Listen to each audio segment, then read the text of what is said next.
मित्रांनो, मागच्या एका लॉगमध्ये तुम्ही पाहिलं असेल की माझ्या काकांच्या मुलाचं लग्न होतं. हळदीचा लॉग, लग्नाचा लॉग तुम्ही पाहिला असेल. चांगला प्रतिसाद मिळतो त्याला. त्याच्याच नंतर माझ्या आत्याच्या मुलाचं हा लग्न आहे आणि मी लग्नासाठी 2 दिवस आधीच आलो आहे. आज साखरपुडा आहे, उद्या हळद आहे आणि परवा लग्न आहे. तर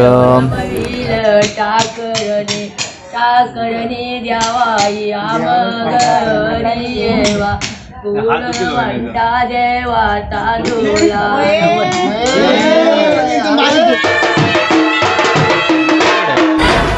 तर आपण मित्रांनो आता चाललो आहोत वहिनीकडे. साखरपुडा घेऊन चाललो आहोत.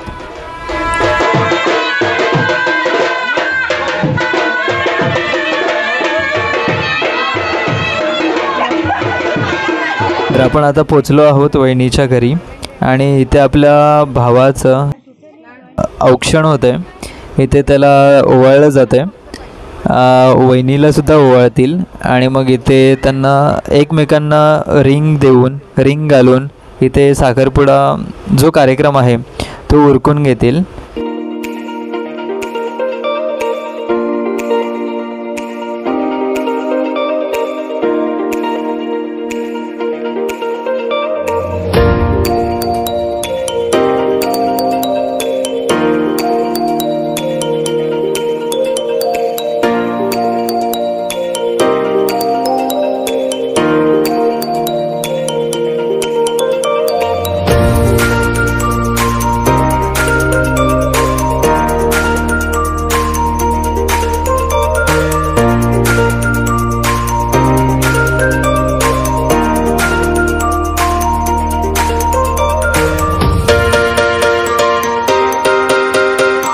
तर मित्रांनो, आज हळद आहे.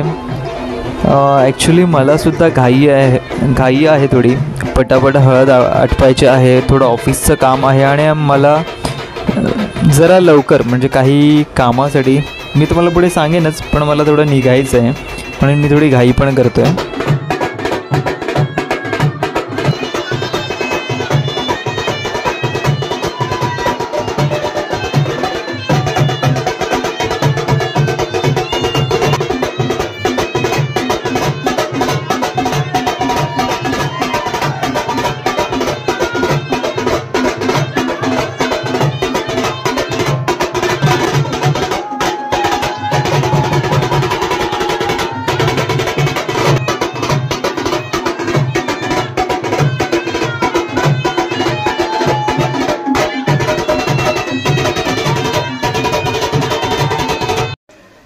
नमस्कार मित्रांनो, आपल्या यूट्यूब चॅनलमध्ये पुन्हा एकदा तुम्हा सर्वांचं हार्दिक स्वागत.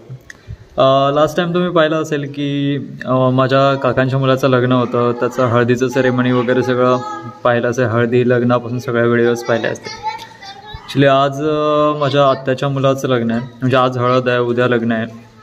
तर हळदीचा समारंभ झाला आहे. काल साखरपुडा झाला आणि ॲक्च्युली मला आता जावं लागतं आहे रत्नागिरीला. रत्नागिरीला का चाललो आहे, त्याचं कारण काय आहे ते सगळं मी सांगेन तुम्हाला. पुढे आपण जाता तर रस्त्यामध्ये डिस्कस करू. तर चला मग आपण निघूया आपल्या पुढच्या प्रवासाला आणि भेटू लवकरच.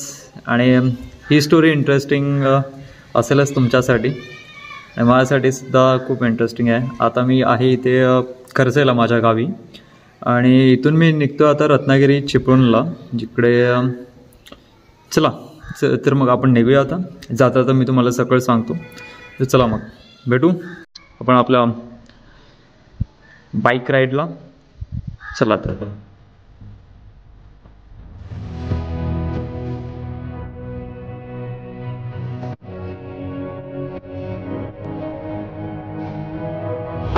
तर मित्रांनो, आपण आता आहोत म्हसळा पेट्रोल पंपजवळ आणि सांगितल्याप्रमाणे आपण चाललो आहोत रत्नागिरीला. आपण रत्नागिरीत जिथे चाललो आहोत ते माझ्या गावापासून म्हणजेच खरसेपासून जवळपास 180 ते 200 किलोमीटरवर आहे. ॲज पर गुगल मॅप तिकडे पोचण्यासाठी आपल्याला किमान 5 ते 6 तास लागतील. आणि आता 2 वाजलेत आणि आपलं टार्गेट आहे की आपण 7पर्यंत डेस्टिनेशनवर पोचायचे आहे. आपल्याला रत्नागिरीला जाण्यासाठी मुंबई गोवा हायवेपर्यंत पोचायला लागेल. त्यासाठी आपल्याला म्हसळ्यावरून मुंबई गोवा हायवेसाठी 2 मार्गाने जाता येतो. एक म्हणजे माणगाव मार्गे आणि दुसरं म्हणजे लोणेरे गोरेगाव मार्गे. तुम्ही मागच्या आपल्या ब्लॉगमध्ये पाहिलं असेल की माणगाववरून म्हसळ्याला कसं येऊ शकतो ते. आज आपण गोरेगाव मार्गाने जाणार आहोत. माणगाव मार्गाने आपण मुंबई गोवा हायवेवर लवकर पोहोचलो असतो, पण पुढे पोहोचायला थोडा उशीर होईल म्हणून आपण गोरेगाव मार्गाने चाललो आहोत.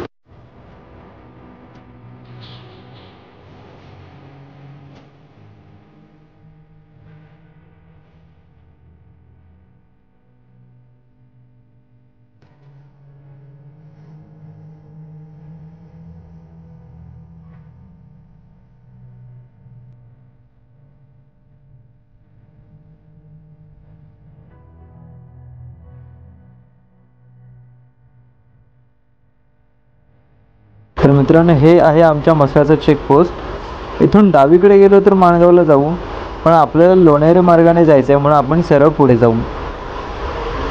लॉकडाऊनमध्ये तर मुंबईवरून येणाऱ्या गाड्यांची इथे कडक तपासणी केली जात होती. तर मित्रांनो, आपल्याला आपल्या डेस्टिनेशनवर 7 वाजेपर्यंत पोहोचायचे आहे, कारण आपलं डेस्टिनेशन मुंबई गोवा हायवेपासून थोडा आतमध्ये आहे आणि तो रस्ता थोडाफार जंगलातून जातो. रस्ते खराब आहेत, कधी तर मध्येच काही वन्यप्राणी येतात, जसे की सांबर, रानडुक्कर, वाघ, बिबट्या आणि अजून खूप काही. आणि रस्ता रानातून असल्यामुळे संध्याकाळी लवकरच काळोख होतो आणि पूर्ण रस्ता सुनसान असतो. चुकून जर गाडी बंद पडली तर मध्येच कुठे अडकायला नको, म्हणूनच 7च्या आत घरात जायचं आहे. खरं तर मी 12 वाजताच निघणार होतो, पण घरात लग्न आणि त्यात ऑफिसचं काम, सगळीच गडबड, त्यामुळे आता काहीही न खाता निघालो आहे. रस्त्यात कुठेतरी जेवायचा प्लॅन करू, तर बघूया.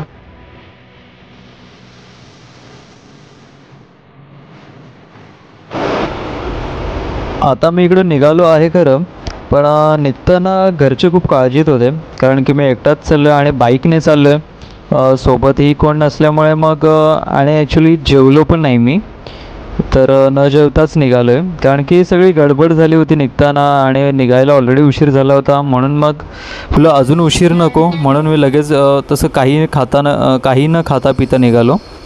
आणि हा रस्तासुद्धा ॲक्च्युली माझ्यासाठी हा नवीनच आहे, कारण की मी फर्स्ट टाईम या रोडने बाईकने चाललो आहे. याआधी गेलो होतो पण ST बसेसने गेलो होतो आणि आता फर्स्ट टाईम एकटाच चाललो या रोडने.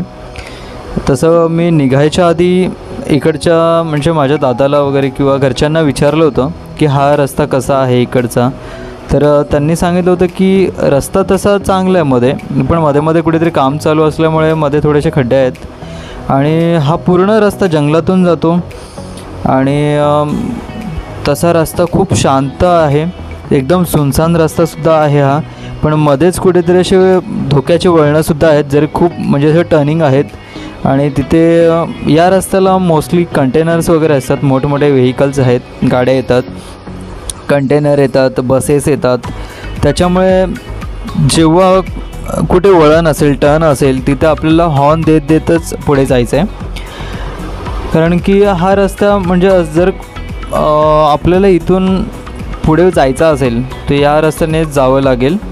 आणि अजून खूप पुढे इथून आपल्याला रत्नागिरीला पोचण्यासाठी काही शॉर्टकट्स आहेत, पण एका ठिकाणी आंबेतवरून आपण जाऊ शकतो, पण आंबेचा ब्रिज तिथे आता बंद आहे असं दादा बोलला. आणि पुढे अजून एक रस्ता आहे, पण तो बोलला की तिकडे बिबट्या वगैरे असतात त्या रस्त्याला आणि रस्ता पण खूप छोटा आहे, तर त्या रस्त्याने सुद्धा मधून जायचं नाही. जो रस्ता आपल्याला महाडच्या पुढे डायरेक्टली नेऊन बाहेर सोडतो. आणि जो आपला मेन रस्ता आहे तो लोणेरेमधून जातो, तो तर सेफच आहे, त्याच्यामुळे आपण त्या रस्त्याने जाऊ. आणि या सिच्युएशनमध्ये आता अनोळखी रस्त्याने जाणं थोडं प्रॉब्लेमॅटिकच आहे, त्याच्यामुळे आपण आपला जो मेन रस्ता आहे त्याच्याने जाऊया. आणि अशा वेळी ऑलरेडी आपल्याला उशीर झाला आहे, एकदम असं म्हणायला हरकत नाही की काटोकाट आपल्याकडे टाईम आहे की बरोबर त्या वेळातच पोहोचता आलं पाहिजे. त्याच्यामुळे आपण कोणतेही शॉर्टकट्स किंवा नवीन रस्त्यांचा प्रयत्न करणार नाही. ते आपण आपल्याला जो माहीत आहे, जो म्हणजे सांगण्यात आला आहे रस्ता, त्याच रस्त्यानेच मी जाणार आहे. आणि मला ॲक्च्युली विचार केला होता की आज लवकर जाऊन मला यायचं होतं रात्री इकडे, कारण की इकडे पण घरात लग्न, आत्याच्या मुलाचं लग्न आहे, घरचं लग्न आहे, त्याच्यामुळे लवकरच यायचं होतं. पण दादा बोलला की जर रात्री येणार असशील, एकटा येणार असशील, बाईकने येतो आहे, त्याच्यामुळे मग एकटा या रस्त्याने येऊ नको. कारण की कधी कुठे काही जर प्रॉब्लेम झाला, म्हणजे बाईक वगैरे बंद पडली किंवा मध्ये एखादा कोणी बिबट्या वाघ वगैरे आला तर मग काही सांगता येत नाही, कोणाची मदत मिळणार नाही, मध्ये तर नेटवर्कसुद्धा नसतो. त्याच्यामुळे दादा बोलला की या रस्त्याने तर येऊच नको, वाटल्यास तुला 1 तास लेट होईल तर माणगाववरून येऊ शकतो, पण शक्यतो रात्रीचा प्रवास टाळायलाच सांगितलं त्याने. त्यापेक्षा बोललं की सकाळी निघालं लवकरच तर मग बरं होईल. तर ठीक आहे, बघूया आपण आता पुढे जाऊया. जेवढा मला रस्ता माहिती आहे तेवढा आपण जाऊ, प्रयत्न करू, मुंबई गोवा हायवेपर्यंत पोचू. एकदा का मुंबई गोवा हायवे मिळाला ना, म्हणजे आपण तिकडे पोहोचलो की मग काय प्रॉब्लेम नाही. तिथून तर सरळच आपल्याला पुढे जायचं आहे.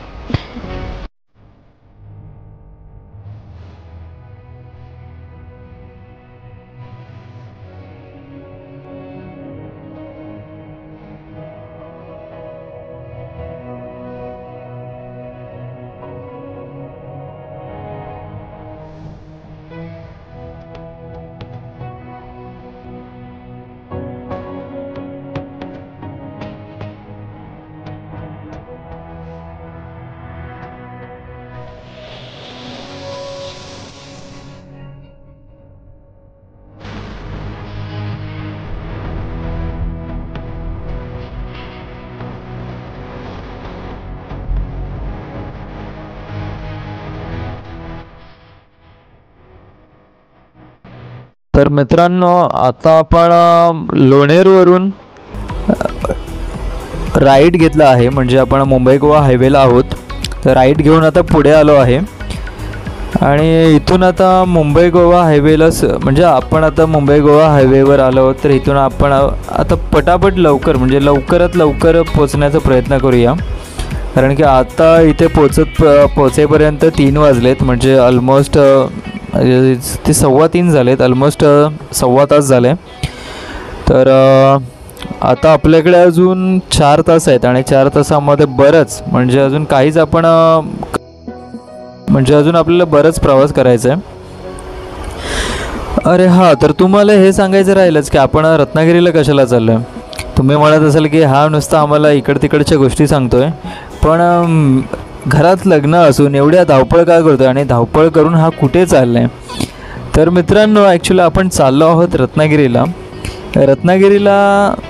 यासाठी की ॲक्च्युली रत्नागिरीला माझ्या मित्राचं लग्न आहे. आज त्याची हळद आहे आणि उद्या त्याचं लग्न आहे. ॲक्च्युली हा माझा शाळेतील मित्र आहे आणि बाकीचे माझे मित्रसुद्धा तिकडे पोचलेत. पण मी अशा दुविधेमध्ये फसलो होतो की माझ्या घरीसुद्धा लग्न आहे आणि तोसुद्धा माझ्या भावासारखाच आहे. भावासारखा म्हणजे भावच आहे तो माझा. की ॲक्च्युली आमच्या प्रत्येक बड्डेलासुद्धा एकमेकांच्या कॅप्शनला ब्रदर्स फ्रॉम अनदर मदर्स हे कॅप्शनवाला एक फोटो तर असतो. आणि खूप चांगला मित्र, आम्ही लहानपणापासून एकत्र आहोत आणि आम्ही दोघांनी खूप वेळ लहानपणी एकत्र असं काढलं आहे. त्याच्यामुळे एकमेकांना चांगल्या प्रकारे ओळखतो. एकमेकांची फॅमिलीसुद्धा खूप चांगली अटॅच आहे, म्हणजे दोन्ही आमच्या फॅमिली एकमेकांशी अटॅच आहेत. दोघांना पण आमच्या फॅमिलीमध्ये चांगला मान मिळतो आणि त्याचं हे ॲक्च्युली त्याच्या लाईफमधील एक चांगलं म्हणजे परत न येणारा क्षण आहे, म्हणजे त्याचं लग्न आहे. तर मग हा मोमेंट मला मिस करायचा नाही आहे. ॲक्च्युली त्याचीसुद्धा खूप इच्छा होती की मी त्याच्या लग्नाला असावं, सर्वच फ्रेंड्स लग्नाला असावे. पण ॲक्च्युली घरामध्ये लग्न असल्यामुळे मी त्याला आधी नाहीच बोललो आणि आतासुद्धा निघालो ते त्याला नाही माहिती आहे. आता विचार केला की त्याला सरप्राईज देतो आणि माझंसुद्धा मन राहवत नव्हतं की मी त्याचं लग्न आहे, त्याच्या आयुष्यातील महत्त्वाचा दिवस आहे आणि मी इकडे राहतो आहे, मी माझ्या घरी आहे, मी त्याच्यासोबत नाही आहे. तर मलासुद्धा वाईट वाटतं आहे. म्हणून मी आता निघालो आहे. थोडंसं प्रयत्न केलं, पटापट थोडंसं मनवलं, घरी वगैरे सगळ्यांना रिक्वेस्ट केली. ते घरचेसुद्धा बोलले की तू जा, पण एकटाच चाललायस तर काळजी घे, कारण की एवढ्या लांब एकटाच चालला आहेस, जवळजवळ 400 किलोमीटरचा रिटर्न प्रवास आहे तुझा आणि तू एकटाच चालला आहेस, धावपळ करतो आहेस, दोन्ही घरात लग्न आहेत, तर उगाच धावपळीमध्ये म्हणजे व्यवस्थित जा, उगाच कोणाला काही प्रॉब्लेम नको, म्हणजे तुलासुद्धा प्रॉब्लेम नको आणि तुझ्यामुळे अजून कोणाला प्रॉब्लेम नको, त्याच्यामुळे व्यवस्थित जा. आणि अशा प्रकारे त्यांनी मला म्हणजे परमिशन दिली घरच्यांनी. तर आता निघालो. ॲक्च्युली सगळे मित्रसुद्धा माझा ग्रुप पूर्ण पोचले आहेत ते तिकडे, आणि त्यांनासुद्धा माहीत नाही की मी येतो आहे ते. पण ॲक्च्युली त्याला कुठेतरी एवढं कॉन्फिडन्स आहे की कल्पेश येऊन जाईल. पण मी त्याला ॲक्च्युली खरं सांगायला गेलो तर तोंडावरच नाही बोललो होतं की मला नाही जमणार, घरी लग्न असल्यामुळं, मग तिकडे नाही गेलो तर परत तिकडे म्हणजे घरचं लग्न असल्यामुळे मला नाही येता येणार. पण माझं मनसुद्धा राहत नाही की त्याच्या ॲटलिस्ट हळदीला का होईना पण जाऊन येईन, म्हणून मी आता निघालो आहे. तर ॲक्च्युली बघूया, आपण प्रयत्न करू की त्याचं हळद अटेंड करून. ॲक्च्युली मी विचार केला होता की सकाळी लवकर निघेन, हळदीला जाईन, सगळ्या घरी भेटेन, कारण की त्याच्या घरीसुद्धा त्याच्या घरचे सगळेच ओळखतात चांगल्या प्रकारे. त्याच्या गावीसुद्धा खूप वेळा जाऊन राहून आलो आहे, आणि त्याच्यामुळे मग एक वेगळंच आमचं बॉन्डिंग आहे. आम्ही एकमेकांना आमचे प्रॉब्लेम्स, आमचं जे काही सुखदुःखाच्या सगळ्या गोष्टी आम्ही शेअर करतो, छोट्या मोठ्या गोष्टी शेअर करतो, त्याच्यामुळे आम्ही एकमेकांना एकदम जवळून ओळखतो. म्हणूनच त्याला त्याच्या चांगल्या दिवशी म्हणजे त्याच्यासाठी अविस्मरणीय हा दिवस करायचा आहे. भले त्याचं लग्न असेल, पण माझ्या उपस्थितीने थोडं तरी तो खुश होईल हे मला माहीत आहे. तर मित्रांनो, आता आपण पोचलो आहोत महाडला. महाड ऐकलं तर तुम्हाला ते आठवलं असेल की गेल्या वर्षी इकडे सावित्री नदीमुळे अतिशय म्हणजे असं प्रचंड पूर होता, महापूर होता तो, आणि खूप इकडची परिस्थिती गंभीर झाली होती. कारण की मी त्यावेळी प्रत्यक्षात हे पाहिलं होतं, इकडे मदतीसाठी आलो होतो, आणि खरंच खूप वाईट वाटलं होतं बघून की अशी वेळ परत कुणावरही न येऊ. तर मित्रांनो, हे बघा, इकडे डाव्या साईडला जर तुम्ही पाहाल ना, तर इकडे आपल्या स्वराज्याची राजधानी म्हणजे दुर्गेश्वर रायगड किल्ल्याकडे जाण्याचा रस्ता आहे. मित्रांनो, ॲक्च्युली आता वाजले 5 वाजले, आणि इथून अजून आपण अर्धासुद्धा अंतर पार नाही केलं आहे, आणि आपल्याकडे वेळ कमी आहे.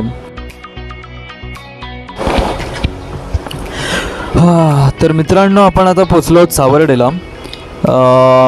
मी इकडे चिपळूणला उतरलो, आणि म्हणजे चिपळूणला थांबलो, आणि तिथे थोडासा नाश्ता केला, पण जास्त वेळ थांबलो नाही. मोजकेच आय थिंक 15 ते 20 मिनटं मी तिथे रेस्ट केला, आणि मग निघालो, कारण की कंटिन्युअसली बाईक चालवतं न थांबता.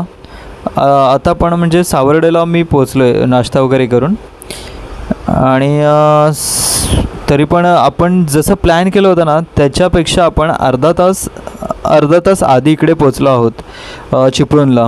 पण ते नाश्त्यामुळे थोडंसं आपलं तर लेवल झालेली आहे. महाडनंतर जरा रस्ता चांगला असल्यामुळे खूप पटापट रस्ता कवर केला, आणि मध्ये कशेडी घाटमध्ये सुद्धा रस्ता खराब होता, पण केला कवर. जर गाडी व्यवस्थित आपण चालवत असेल तर मग ते कवर करायला काही प्रॉब्लेम नाही. तर आता आपण पोचतो आहे सावर्डेला, आणि हे आहे सावर्डेचं शिवसमर्थ गड. इथे छत्रपती शिवाजी महाराजांच्या मूर्ती आहेत, आणि त्यांच्या लहानपणापासून म्हणजे बालपणापासून ते त्यांनी स्वराज्यासाठी घेतलेली शपथ, किंवा त्यांनी अफजलखानाचा वध केला, स्वराज्याभिषेक झालं, तसंच शाहिस्तेखानाची बोटं त्यांनी कापली होती, असे खूप सारे क्षण आहेत जे इथे तुम्हाला पाहायला मिळतील. हे आहे शिवसमर्थ गड. हे शिवाजी महाराज आणि समर्थ रामदास स्वामींच्या आठवणीचं म्हणजे हे प्रतीक आहे. आणि ते समर्थ रामदास स्वामींचं असं आय थिंक हे एकमेव मंदिर आहे. सज्जनगडनंतर इथेच एक मंदिर आहे. तर हे खूप बघण्यासारखं आहे. जर तुम्ही तुमच्या मुलांना इथे घेऊन येऊ शकता. म्हणजे त्यांना जर काय तुम्हाला ऐतिहासिक असं दाखवायचं असेल, शिवाजी महाराजांचा इतिहास दाखवायचा असेल ना, तर खरंच खूप छान ठिकाण आहे हे. तुम्हाला इथे भिंतीमध्ये कोरलेल्या जिवंत मूर्ती अशा, त्याच्यातून तुम्हाला जिवंत इतिहास बघायला मिळेल. आणि याची वेळ असते ॲक्च्युली सकाळी 10 ते संध्याकाळी 6 वाजेपर्यंत. प्लॅन आपला हा पण होता की आपण हा सुद्धा या गडाचं लॉग करायचा विचार होता, पण ऑलरेडी उशीर झाला आणि पुढे अजून आपल्याला खूप पुढे. तर मित्रांनो, फायनली आपण पोचलो आहोत माझ्या मित्राच्या गावी, म्हणजे सुमंगलच्या गावी. तुम्ही मागच्या एका लॉगमध्ये प्री वेडिंगची व्हिडिओ पाहिली असेल, तर तोच आहे माझा मित्र सुमंगल. त्याची आज हळद आहे. तर आलो आहे ॲक्च्युली मी त्याला सरप्राईज द्यायला. कुणालाच माहीत नाही, ना त्याला माहीत आहे, ना त्याच्या घरच्यांना, ना माझ्या ग्रुपला माहीत आहे. तर मी त्याला सरप्राईज देणार आहे. आय थिंक आय नो त्याचे एक्सप्रेशन थोडे वेगळेच असतील आणि बाकीच्यांचे सुद्धा एक्सप्रेशन्स वेगळेच असतील.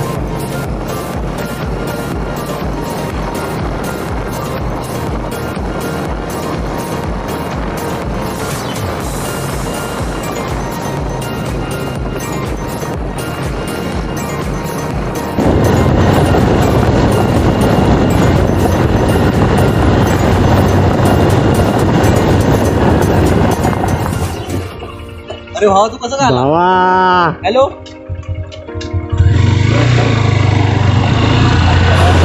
तर मित्रांनो, पाहिलं तुम्ही मित्राचं कसं रिॲक्शन होतं. हा उमाकांत होता, माझा स्कूल फ्रेंड. आणि ॲक्च्युली त्यालासुद्धा माहीत नव्हतं की मी येणार आहे, कारण की मी त्यालासुद्धा बोललो होतो की मी नाही येणार आहे, कारण की त्यावेळी माझं ठरलंच नव्हतं की जायचं की नाही, म्हणजे मी कन्फ्यूज होतो. आता हा बघा नवरदेव इथेच आहे, येऊन भेटू बघतो काय बोलतो.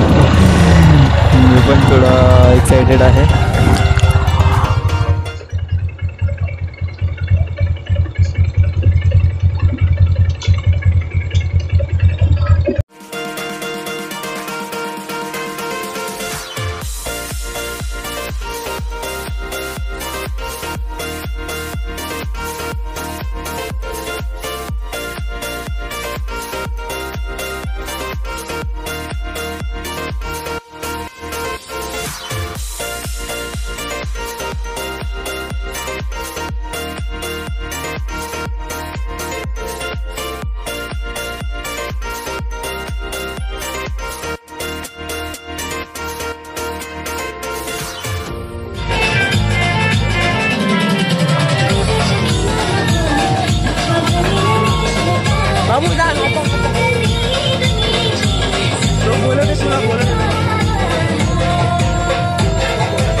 तर मित्रांनो, या लॉगमध्ये आपण पाहिलं की परवा साखरपुडा झाला आताच्या मुलाचा, काल हळद झाली आणि मग हळद वगैरे इथलं फंक्शन आटोपलं आणि आपण इथून निघालो रत्नागिरीसाठी. इथे होते मित्राची काल हळद होती, आज लग्न होतं आणि तिकडे पोचलो की जवळ ते 200 किलोमीटर म्हणजे 180 किलोमीटरचं डिस्टन्स होतं. पोचायला तसं रस्ता मध्ये मध्ये खराब असल्यामुळे पोचायला मला वाजले म्हणजे जवळ 7.5 तास झाले आणि मग पोचलो आणि मग त्यानंतर ॲक्च्युली फ्रेंड्स भेटले होते, ग्रुप भेटलं, त्यांच्यासोबत थोडंसं एन्जॉय केलं, रात्री नाचलो आणि मग झोपायला उशीर झाला. तर रात्री 2:30-3ला आम्ही झोपलो आणि मग त्यानंतर सकाळी 6 वाजता उठलो, कारण की इकडे भावाच्या लग्नाला यायचं होतं आणि 6 वाजता उठलो. पण आपलं थंडी थोडी असल्यामुळे मग 8 वाजता निघालो. 8 वाजता बरोबर तिथून निघालो आणि मग इकडे पोचलो. ॲक्च्युली जाताना आपल्याला 6-6.5 तास लागले, पण येताना ॲक्च्युली लग्नाला लवकर यायचं होतं म्हणून मग जवळजवळ तोच सेम डिस्टन्स 4 तासात कवर केला, कारण की इकडचं लग्न पण तेवढंच इम्पॉर्टंट होतं. आपण तिकडे जाऊन मित्राला भेटलो, त्यालाही छान वाटलं. इकडे येऊन लग्नसुद्धा अटेंड केलं, तिकडेसुद्धा छान वाटलं सगळ्यांना. तर ॲक्च्युली हे एवढ्यासाठीच आपण करतो की आपण जी आपली नाती आहेत ती नाती आपण व्यवस्थित जपायची. नाती जपली तर व्यवस्थित टिकतात आणि टिकवण्यासाठी हे थोडंफार आपल्याला मेहनत करावीच लागते कुठेतरी. शेवटी आपण किती कमवतो, काय कमवतो ते तर एवढं म्हणजे तेवढ्यापुरतं ते गरजेचं असतं, पण शेवटी जी आपण माणसं जोडतो, जी नाती जोडतो, जी जपतो तीच आपल्याला शेवटपर्यंत उपयोगी पडतात. आणि बस त्यासाठी थोडीशी खटाटोप करावी लागते. मग ॲक्च्युली दुपारी आलो, इथे पोचलो लग्नाला वेळेवर आणि तिकडून आलो इकडे घरी आलो. रेस्ट करायला मिळालं नाही जास्त वेळ, कारण की ऑफिसचं पण काम होतं, वर्कलोड जास्त असल्यामुळे सध्या काही दिवस झाले, कारण की खूप लग्न वगैरे खूप होते, फ्रेंड्सचे नात्यांमध्ये लग्न होते, तर मग जास्त वेळ रेस्ट मिळालंच नाही. खूप दिवस झाले की रेस्ट व्यवस्थित मिळत नाही आहे. आणि मग काम वगैरे केलं आणि इथेसुद्धा आमच्या घराचं काम चालू आहे, गावच्या घरचं काम चालू आहे, तर ते सुद्धा म्हणजे गडबडीतच असतो आम्ही. तर मग आणि हां, बाय द वे तुम्हाला लवकरच एका नवीन व्लॉगमध्ये माझ्या गावचं घर दाखवेन तुम्हाला. तर हां, आणि मग झालं, रेस्ट वगैरे करायला नाही मिळालं. आता सगळे नवरा नवरी वगैरे घरी गेलेत आणि मग आता आम्ही जेवून वगैरे आता झोपायला चाललो आहे. उद्या परत सकाळी 4 वाजता निघायचं आहे मुंबईसाठी, कारण की ऑफिस आहे, सुट्टी पण नाही आहे. आणि मग इथून निघू आणि परत यायचं. ॲक्च्युली मित्राचं अजून एक लग्न आहे, तर मग इकडे तो एक लग्न अटेंड करायचं आहे. नुसतं धावपळच चालू आहे, लग्न धावपळ काम वगैरे हेच चालू आहे. तर मग जसं ही नाती जपतोय तसे आपलंसुद्धा एक वेगळं नातंही आहे आणि हे नातं जपण्यासाठी मी हमेशा म्हणजे हे नातंसुद्धा आपलं जपेल याची काळजी मी नक्कीच घेईन. तर आपल्या नात्यात या व्हिडिओंची अहमियत खूप जास्त आहे आणि मग त्यासाठी जर आपलं हे नातं टिकवायचं असेल तर आपल्याला त्यासाठी आपलं चॅनल पहिलं सबस्क्राईब करा, जर केलं नसेल. जर आपलं चॅनल सबस्क्राईब केलं नसेल तर आजच आपलं चॅनलला सबस्क्राईब करून घ्या आणि बाजूचा बेल आयकॉन प्रेस करा, कारण की आपल्याला जर आपलं हे नातं टिकवायचं असेल तर आपले अपडेट्स येणं गरजेचं आहे आणि त्यासाठी ते बेल आयकॉन आपल्यासाठी उपयोगी ठरेल. तर ते बेल आयकॉन प्रेस करा, जेणेकरून आपल्या नवीन व्हिडिओ झाले की लगेच तुम्हाला नोटिफिकेशन येईल त्याचं. तसं आपल्या या व्हिडिओला लाईक करा, कमेंट करा, शेअर करा आणि अशाच व्हिडिओ पाहत राहा, चांगला रिस्पॉन्स देत राहा. आणि याआधी मिळालेल्या सगळ्या व्हिडिओजला जो रिस्पॉन्स तुमचा मिळाला त्यासाठी सुद्धा तुमचं मनापासून मी धन्यवाद करतो. आणि तर चला मग भेटू आपण पुढच्या नवीन व्हिडिओमध्ये, नवीन व्लॉगमध्ये. तत्पूर्वी बाय, काळजी घ्या.